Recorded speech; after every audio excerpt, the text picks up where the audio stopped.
Hi everyone, welcome to our Fireside chat. We are joined today by two experts on advertising policy and moderation within Amazon Ads. Justin, hi Justin. Hi, morning. Welcome everyone. Thank you for joining today. My name is Justin Thomas. I lead the sponsored ads policy team. So my team writes and publishes policies for sponsored products, sponsored brands, stores, and posts. And I'm looking forward to the questions today. Thank you, Justin. And we also have today Rachna. Hi, Rachna Koshal. Hi, everybody. I'm Rachna. I manage the worldwide ad services team. So today we want to help our advertisers understand how this process works, why it is important, and how to ensure a smooth experience. So, first question for you, Justin. What is the sponsor ads policy and what are the benefits of having a solid ad policy within Amazon Ads? Good question. So we know that maintaining a high customer experience bar for the ads we serve help us drive better results for you, our advertisers, and also ensures a great customer experience. So we built customer-centric ad policies to help preserve and enhance their experience. And this is the role of the ads policy team. We build and maintain policies that ensure content is appropriate for all audiences and for the type of placement in which it will be displayed. So we rely on our advertisers to review our policies before they create an ad to ensure their ads meet the bar for advertising with us. And something that also our advertisers always are willing to know is where can they find all these ad policies to stay up to date? Right, yeah, another good question. We try not to hide them. So we have extensive policies located in the ads guidelines and acceptance policies. They can be found on the Amazon Ads website. When you go to that site, you'll see that we break out our policies by ad products. So you'll see a section that covers sponsored ads specifically, and we do update them occasionally. So I encourage all advertisers to check the page regularly and ensure that you're always up to date with our latest policy requirements before you submit your ad. Perfect. Yes, in fact, we are just sharing this URL via the chat box. So we invite everyone to check on it and really save it in favorites, in fact. And now a question for you, Rachna. What is Amazon Ads moderation? Great question. First thing I always like to clarify is that when we refer to ad moderation, this includes all our self-service advertising solutions, as well as stores and posts. Our focus on safeguarding the shopper experience while also supporting our advertisers. All moderators follow defined policy process using strict guidelines, and our team is trained to implement the highest standards. Wow, that's impressive. And what are the ad products and brand shopping experiences that required moderation? Sure. As I mentioned, we moderate the majority of Amazon self-service solutions. This includes sponsored products for KDP authors, sponsored brands, sponsored display, stores, post, lock screen ads, and DSP across all countries. This includes entire content of the ad, from headlines, logos, videos, and images to product acceptability. Now, let's explore a key area advertisers may want to consider when they are creating their campaigns. And let's start with the product requirements. I would like to know a bit more about the criteria for product eligibility for being included in the advertising campaigns. As an awareness of these, can attendees campaigns get approved on the first review? As a reminder for everyone, each ad product has specific eligibility requirements, but there are some common aspects across all ad products. So that's what I want to ask you now, Justin. Can you shed some light into policy and the factors that determine product policies and content restrictions, if any? Sure, yeah, well, I mean, the first thing that we do is make sure that our policies cover all industry best practices, local laws and regulations, and then of course the experience that we want our customers to have when they come to Amazon. So not every product is eligible for advertising for those reasons, and so we've created a detailed breakdown of those products on the Amazon Ads websites, which we spoke about earlier. So on there you will find a very granular list of products that we don't allow to be advertised, but also ones that we do advertise, and then the way in which we believe they should be advertised. So generally, in terms of those products that are most likely to experience restrictions, they're generally related to the health and safety of our customers. They may be related to like a sensitive topic or a category, such as weight loss, healthcare, and then things that are regulatory restricted, like tobacco-related products or e-cigarettes. Perfect. Thank you so much, Justin. And once we have this overview on the products, I want to now cover these key areas that advertisers should consider when building their brand and ads in Amazon's store to help meet the ad policies and pass moderation. So meaning, and starting with all these parts on the copy, the creative, etc. Yeah, this is a great question, because this is generally an area where we see some challenges with approving ads. So there are certain general rules that are important to be mindful of as they determine the overall ad experience. So the first thing, advertisers need to be consistent and accurate with their own branding. So customers want to know who the advertiser is in the ad. So it always means presenting the correct brand name and your actual brand logo. That's really important.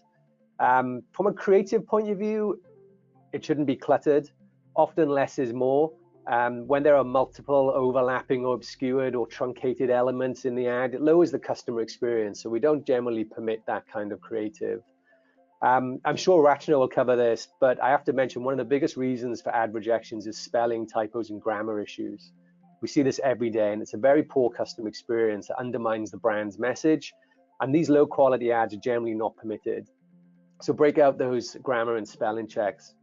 A couple of other things: advertisers shouldn't make specific references to Amazon services or events such as Prime Day when they're advertising on Amazon, or use any sort of branded elements, including logos. We allow compatibility references, so things like works with Alexa, etc. But generally, we don't permit any other sort of Amazon branding or references. And then last thing I'll mention is the ad should not be misleading and should accurately reflect the landing page and the products that you're selling. We see some things like fake functionality, which is when an ad creative has an element that's designed to look clickable or asks the shopper to enter some sort of information which doesn't actually work. And so shoppers think that then, that you can interact with those. And we call that fake functionality, and we don't permit that because it's a misleading and poor customer experience. Yeah, that makes total sense. Thank you so much, Justin. Some of our advertisers attending today's virtual summit, in fact, sell globally. And so they may also advertise globally, in fact. What do these advertisers need to be aware of to make sure that their ads are eligible to display in any other countries they advertise in? Yeah, great question. So I think first thing, go to the policy. We have local restrictions in the policy so you can understand if the product can be advertised there. Sometimes there are restrictions, so I would always go there first. But generally, when you're advertising in a different locale, one of our sort of core policies is that the ad must be in the primary language of the site and where it'll display. So we do this to ensure that the majority of customers can understand the ad. So we do understand that not all terms will translate into the local language, and that's okay. Nor will we ask you to translate your official slogans, but everything else must be in the local language of where the ad is going to display. It's a big reason why we end up, unfortunately, not approving ads. But it protects the customer experience and it makes sure that the advertiser's brand has the maximum impact. Now that we have been talking a bit about the copy, the specific grammar errors, misspelling, etc., let's move now to the visuals part. And starting with you, Justin, what should advertisers consider when choosing their logo, images, or videos to include to improve the likelihood of their ads being approved during the moderation process? Sure. Well, if you do everything else that we've sort of spoken about, by this point you should be in pretty good shape. But the first thing when choosing images, videos, and logos is to be creative. Choose something that will inspire and engage your customers, and also, as you know, represents your brand. So if you think back to some of the recommendations we shared earlier today during our session on creating a USP, you're going to see that our goal is to provide a positive and engaging experience for all our customers.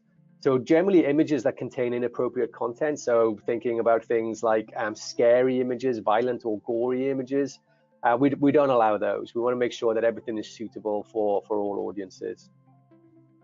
Perfect, thank you.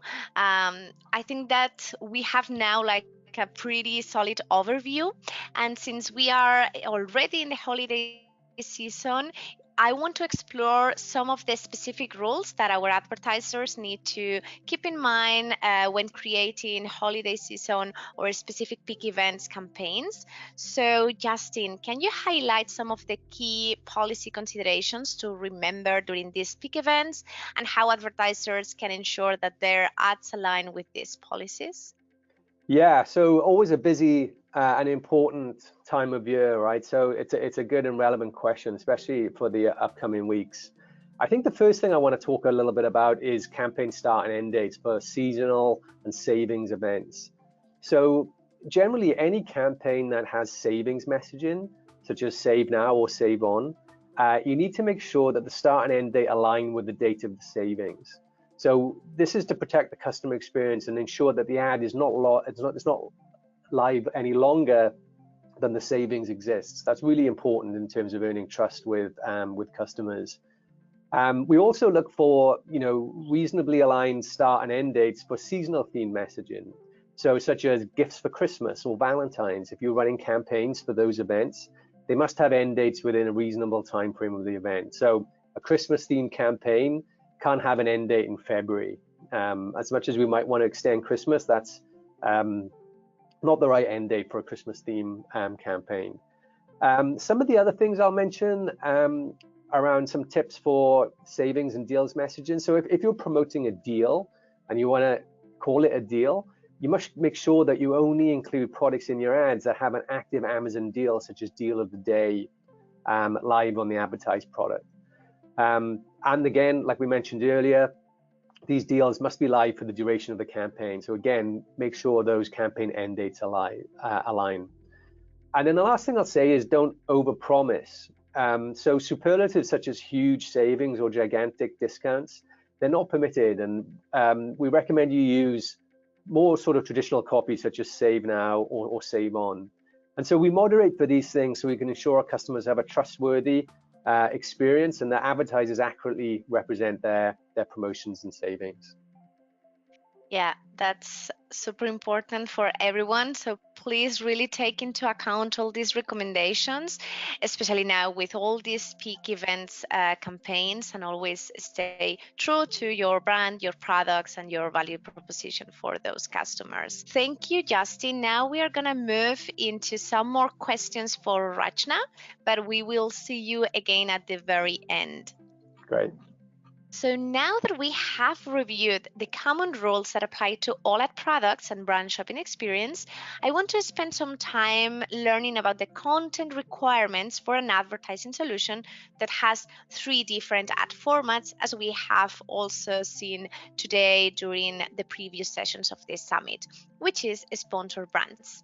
So sponsored brands has 3 different ad formats: product collection, store spotlight, and sponsor brands video. So, Rachna, what are the key things to remember and the most frequent errors that you spot when reviewing sponsor brands campaigns? That's an interesting question. I want to focus on sponsored brand videos, which is the newest ad format, and the one that advertisers have the most questions about. But first, I want to mention 2 key things to remember for the other ad formats. For sponsored brand product collection, which is the ad type that highlights 3 products in the creative, advertisers need to be careful not to include identical products or product images within the same ad, as this isn't allowed. To avoid this, advertisers need to make sure they select different products to advertise, and these products have to have different images.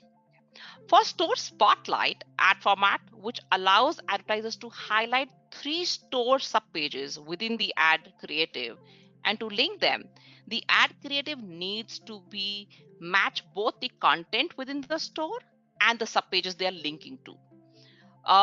This ad format is not able to contain any deals or any other discount messaging or savings.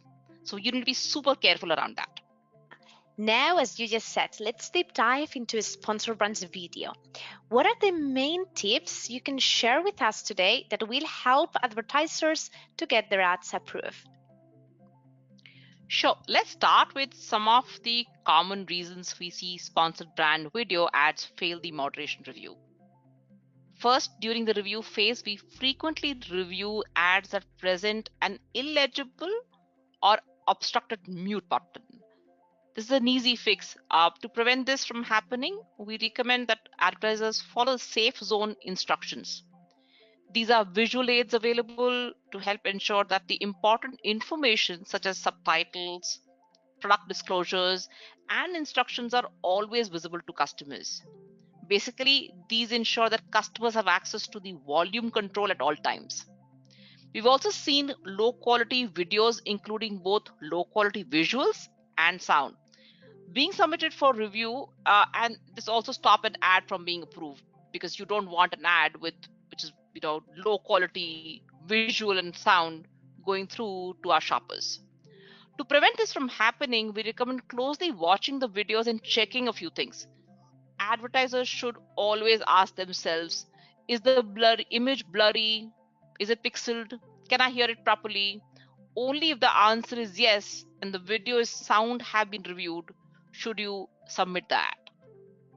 Another issue that we have noticed is that we receive videos that don't have a connection with the advertised product or are incomplete. We know that creating a video takes time, but it's key that advertisers spend time creating the right video for the right product. Don't forget that the purpose of our sponsored brand video ad is to advertise a product with a video, not to tell a general brand story. If an advertiser would like to share their brand story, they can do this in their stores by using the video functionality.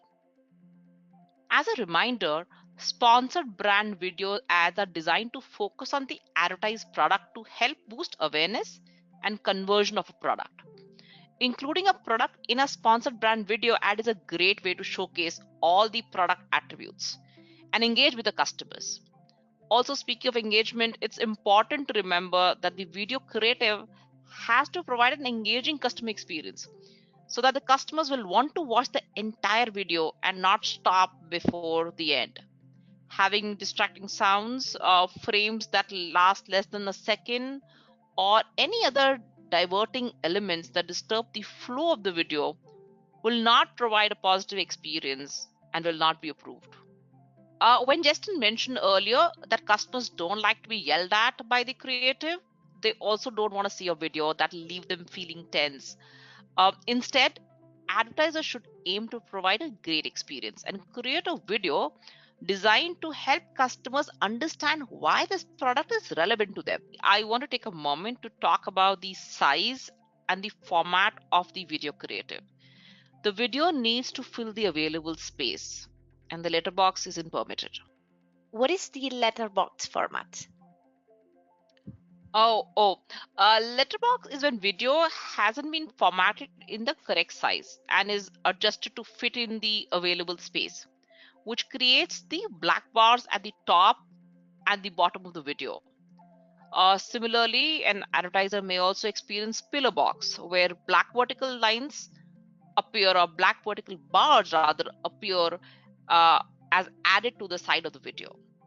To avoid experiencing this, advertisers need to make sure they optimize the video to the full size, eliminating the need to have any black bars. And of course, they should be mindful when adjusting the video creative not to crop out the product or any relevant information.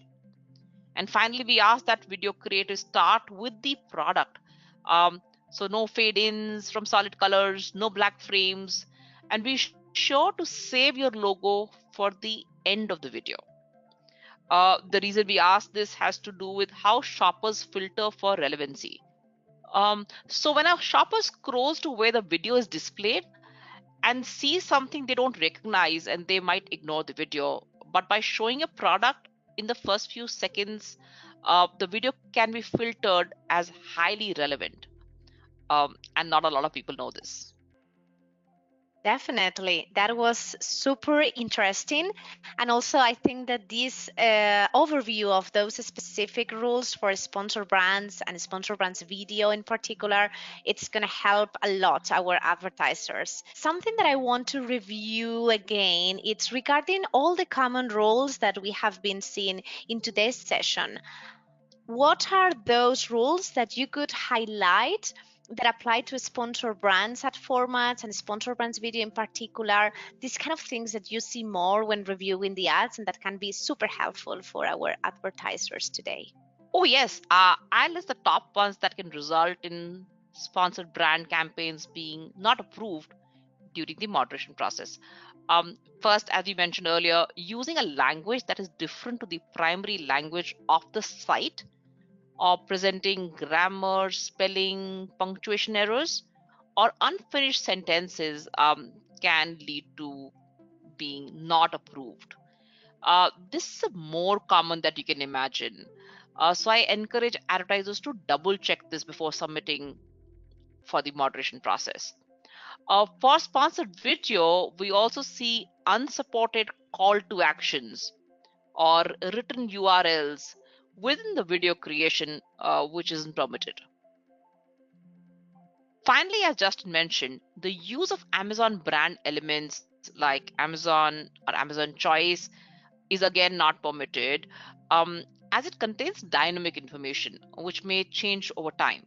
So once again, advertisers should always take the time to review the creative, uh, should not be afraid to ask for help if needed.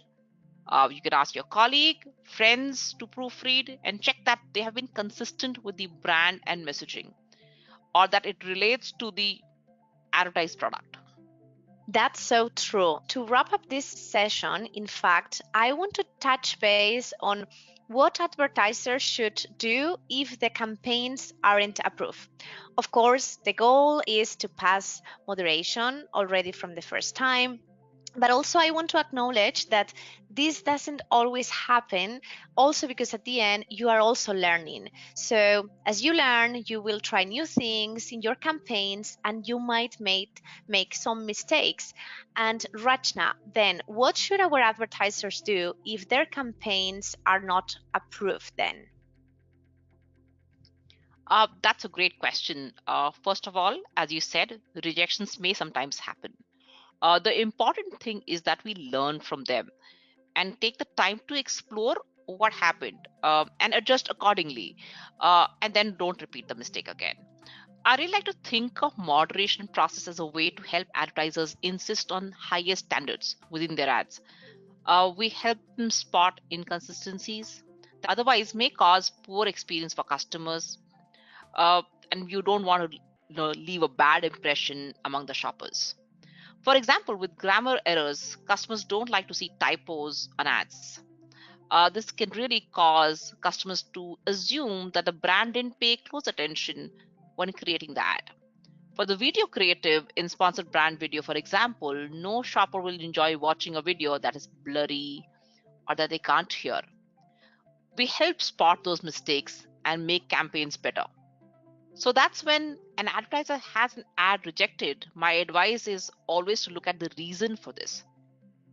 You can start by reviewing the ad policies and the specific ad rules. Then, using these learnings, they can adjust before submitting the campaign. And as I said at the very beginning, to ensure that the moderation process does not impact the desired launch date of campaign, we recommend that the advertiser always prepare the campaign in advance. They should aim to send a time bound campaign or a creative of moderation at least 1 week in advance.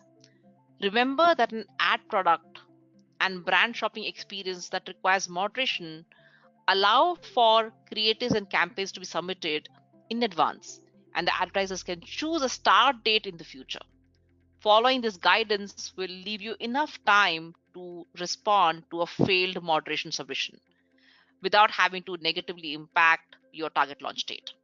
Thank you. That's so true. Really important to always plan in advance and be mindful with the moderation timelines. So thanks so much, Rachna. We say hi again to Justin, just to Hi, Justin. say goodbye. I'm sure that our advertisers will use all these tips when creating their campaigns, their stores, and posts. So thank you so much and hope to see you soon. Thanks all. I hope that was helpful. Looking forward to next time. Thank you for having us. I'm hoping to see less and less not approved.